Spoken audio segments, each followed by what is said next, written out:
He isn't really our grandson, Susan. We won't be coming. The words crackled through the receiver like shards of ice. Mom, please, he's your grandson. Adopted or not, he's family. I won't pretend, and neither will your father.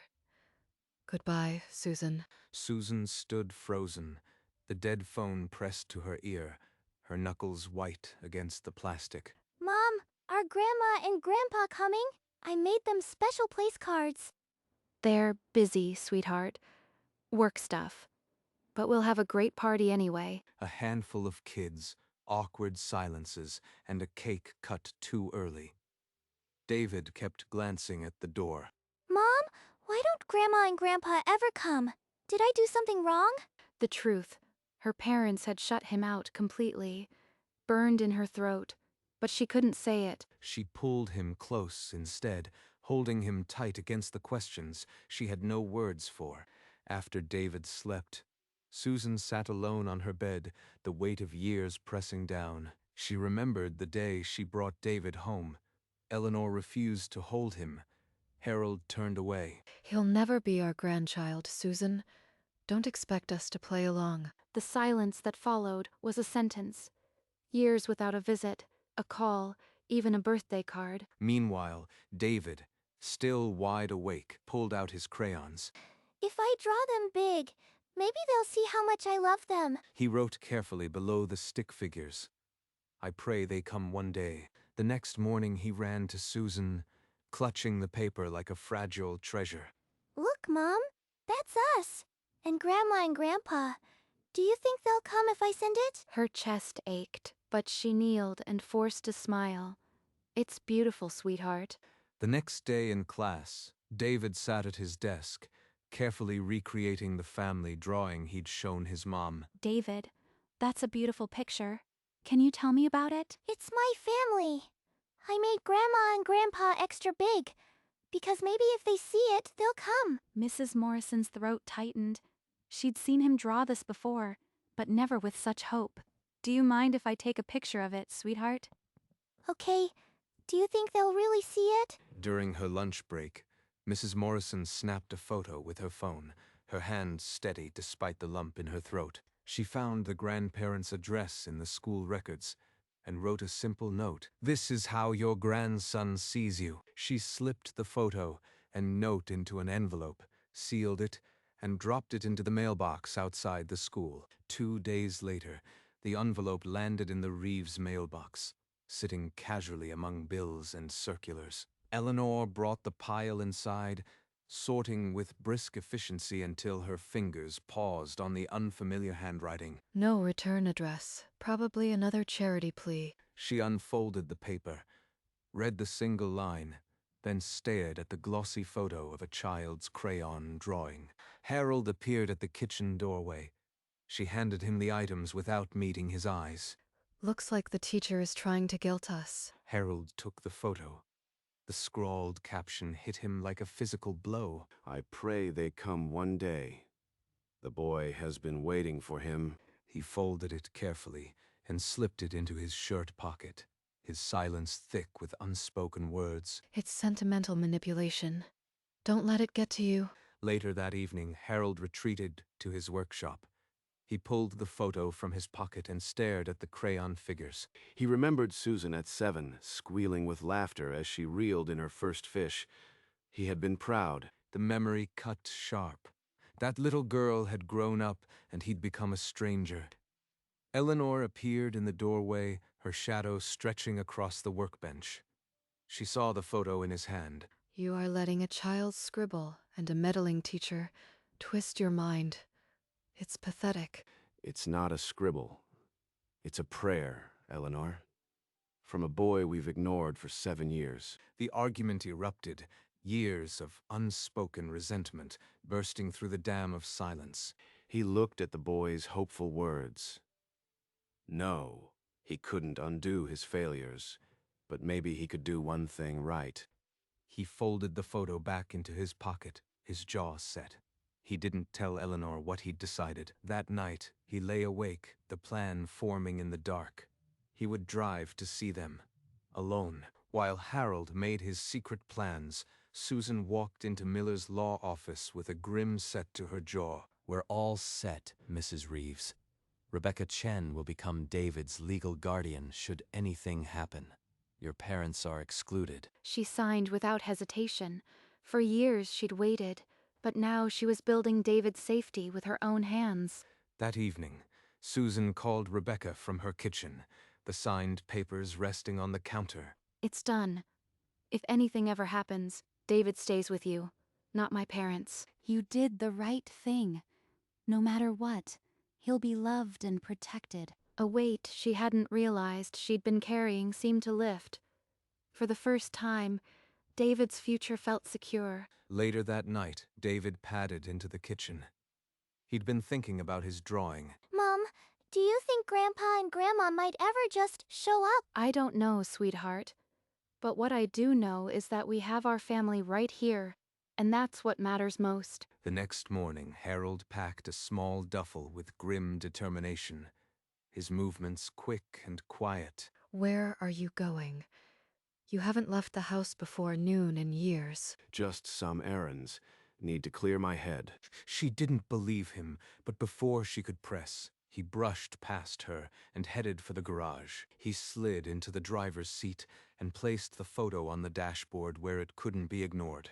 The last time I really looked at Susan, her eyes were full of disappointment I put there. The highway stretched ahead, an arrow pointing toward a past he'd abandoned and a future he'd nearly lost. The crayon figures on the dashboard seemed to watch him, a silent accusation and a fragile invitation. What if she slams the door in my face? What if it's too late? But the miles fell away, and the weight in his chest pushed him forward. 4 hours, one photo, no going back. Mom, do you think they'll ever come? Even just for one day? I am not sure, baby. But family is people who show up, not just people who share blood.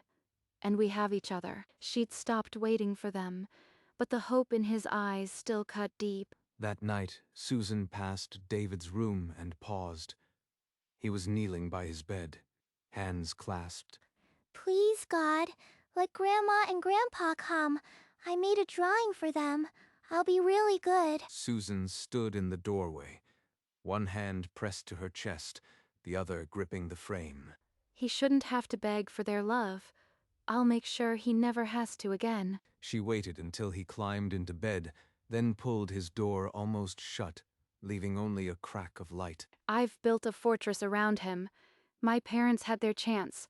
Now they'll have to earn their way in. Outside, the night was still, but miles away, headlights cut through the dark, drawing closer with every breath. 4 hours later, Harold's car rolled to a stop outside Susan's house, the engine ticking in the sudden quiet. He stood on the porch, fist hovering inches from the door, the photo damp from his grip. A child's crayon had brought him here. Not pride, not anger, just the simple scrawl of a prayer. The door swung open. Susan's expression went from shock to granite in a heartbeat. Dad, what are you doing here?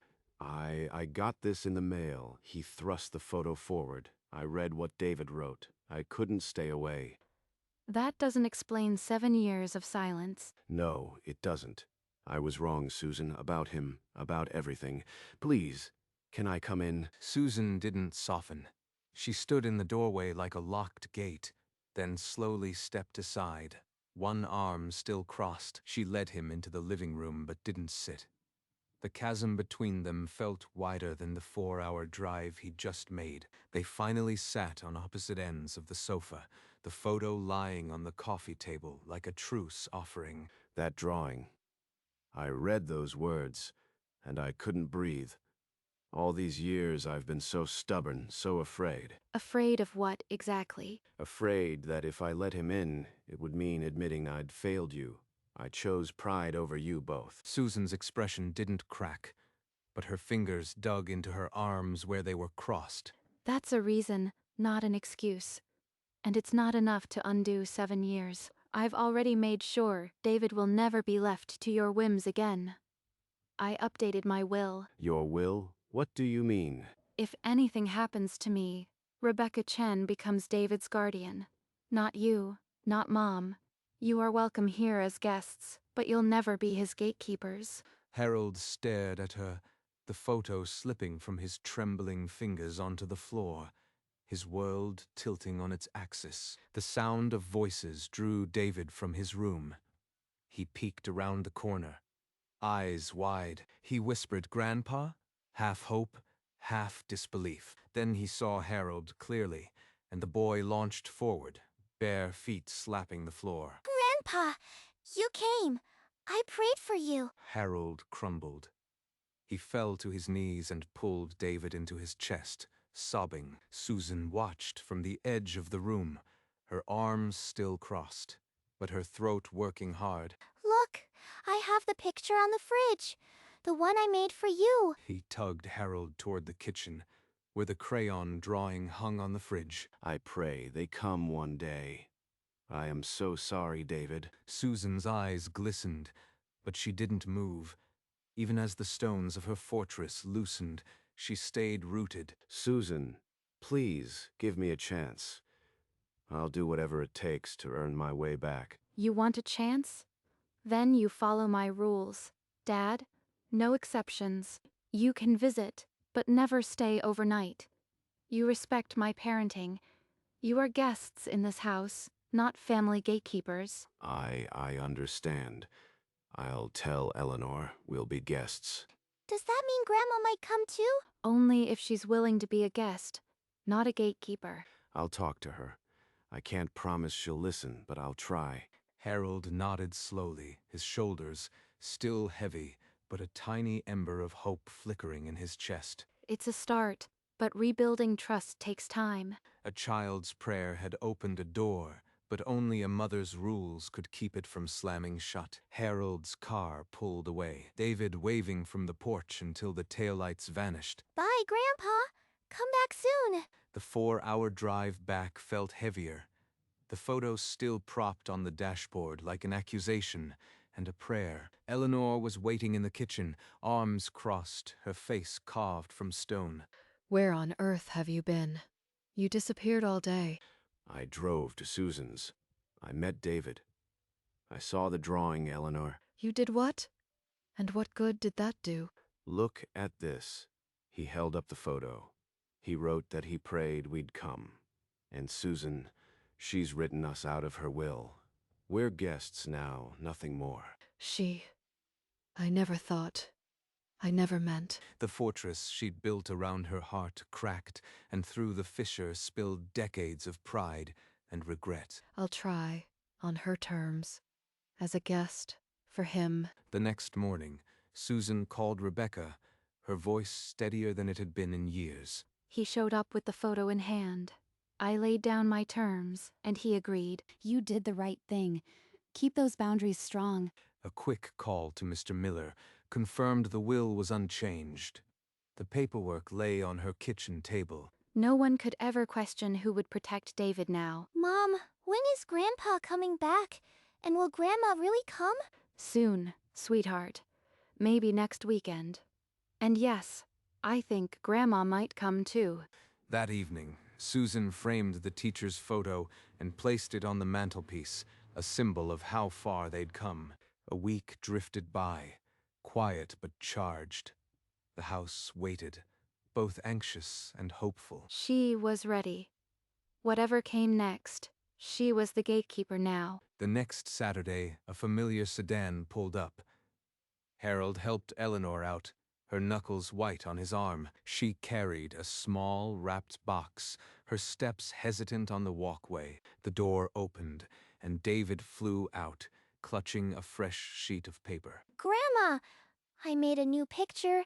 All of us together. Oh, David. It's beautiful. I'm so sorry it took me so long. She knelt on the threshold, her tears dampening his shoulder. Come inside. You can hang your coats by the door. Her arms were still crossed, but the iron in her eyes had melted just a fraction. Come on. I want to show you my room and the new picture on the fridge. The house felt different, not healed, but no longer frozen. It had learned to breathe again. In the living room, David had already spread a board game across the coffee table, his pieces lined up in cheerful chaos. Okay, Grandma. Roll the dice. If you get a 6, you have to go back to start. Eleanor shook the dice in her cupped hands, a rusty laugh escaping her as they skittered onto the board. Harold settled into the armchair nearby, the stiff line of his shoulders finally relaxing into a genuine grin. From the kitchen, the clink of teacups. She could hear their voices, David's high giggle, Eleanor's tentative chuckle. She carried the tray into the living room and set it on the end table without a word, retreating just as quietly. But she paused in the doorway, arms still crossed, and let the sight of them wash over her for a long moment. Come see my room. I've got a rocket ship and a secret fort under my bed. Eleanor obediently followed, perching on the edge of his bed, while Harold lingered in the doorway, watching. Susan stayed in the hall, listening, letting the sound of her mother's voice reading a picture book fill the cracks. A few weeks later, the phone rang in Susan's kitchen, and she recognized the calm voice on the other end. Mrs. Reeves, it's Clara Morrison. I just wanted to see how things are. David mentioned his grandparents came to visit. Mrs. Morrison, I can't thank you enough. That photo you sent broke down walls I thought were permanent. I only wanted him to be seen. I knew his heart from those drawings all year. After they hung up, Susan stood before the mantelpiece, her fingers brushing the edge of the framed photo. A single snapshot had done what years of silence couldn't. It sparked a new beginning. She sat at the kitchen table, pulled out a piece of stationery, and began to write, "You saw my son when his own grandparents wouldn't.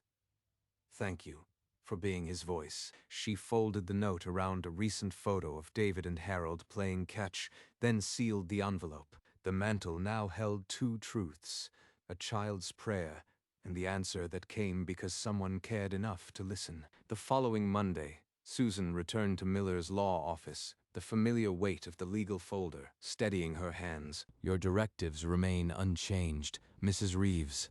Rebecca Chen is David's guardian. Your parents hold no legal claim. She needed to hear it said aloud, to know the walls still stood. She explained the recent visits. Her parents were earning guest status, but trust was still a distant shore. They're making an effort, but I won't gamble David's future on good intentions. That's wise. Trust takes time. That evening, she found David drawing at the kitchen table, his crayons scattered in happy disarray. Mom, Grandma said they'd come back next week. Does that mean they're not guests anymore? They'll always be guests, baby. That's how we keep our home safe. But they're welcome, as long as they follow the rules. David nodded, content. The rules were clear, and so was the love. The seasons shifted, and so did the rhythm of their lives. Every other Sunday, a familiar car rolled into the driveway. Grandpa, come see my new science project. Mom helped me build a volcano. A volcano? Huh. I used to love those. Let's see if it blows its top. Eleanor helped David with his reading in the corner, while Susan remained at the kitchen counter, drying dishes and keeping watch. It was good, she admitted quietly to herself. Cautious, but good. I stopped by to drop off some hand-me-downs for David. Looks like you've got a full house. Always room for guests. Thanks, Beck. As the afternoon waned, Harold and Eleanor gathered their things, always leaving before dinner, never overstaying. Thanks for coming. See you in 2 weeks. The framed drawing on the mantel caught the last rays of sunlight, a daily testament to a prayer answered on borrowed terms. One Sunday, David bounded in with a fresh sheet of paper, his crayon strokes more confident now. Look, I made a new family picture. Now there's all of us, and Aunt Rebecca too. You included us all. Eleanor's eyes welled. I don't deserve this. That's our boy. You're a good artist, David. Susan brought a simple frame from the closet and placed David's new drawing beside the teacher's photo on the mantel. Family isn't just blood. It's who shows up. Eleanor wiped her eyes with the back of her hand. Harold put an arm around her, the silence between them lighter than before. She looked at the two drawings, the prayer and the answer, and for the first time, her arms weren't crossed. The house held both, the ache of what was lost and the quiet hope of what was being rebuilt. I'm glad you're here now. Can we go play outside? The afternoon sun stretched long shadows across the front yard as Harold and David tossed a baseball back and forth. Susan settled onto the porch swing. Eleanor perched on the wicker chair beside her, knitting needles clicking softly. Through the living room window, the mantel was visible, two frames side by side, catching the amber light. A year ago, this scene would have felt impossible. Now it felt fragile, but real. David's laugh rang out as Harold fumbled a catch, then chased the ball into the grass. He's getting faster. He has his mother's determination. Susan met her mother's gaze, a small nod passing between them, a truce, not a treaty. The gatekeeper was no longer braced for battle. She was simply present, guarding not against them, but for him. She breathed in the evening air, the scent of cut grass mingling with the faint click of Eleanor's knitting needles. Peace on her terms. Dusk settled over the house, the sky a wash of violet and gold, the windows glowing with warm light. Inside, the two framed drawings sat side by side on the mantel, bathed in gentle lamplight. Harold and David had stopped playing. The boy leaned against his grandfather's side, both looking up at the emerging stars. Eleanor had gone in, leaving Susan alone on the porch, the swing barely moving. She looked through the window at the teacher's photo, the crayon prayer that had sparked it all. Her arms, for so long a barrier, now rested comfortably at her sides. One hand rested on the porch railing, the other pressed lightly against her chest. Through the glass, the caption, "I pray they come one day," glowed beneath the drawing's simple lines. The quiet victory was never about making them change. It was about choosing who she let into her world. And as the last light faded, she stood on her porch, the gatekeeper of a home built on love and hard-won terms.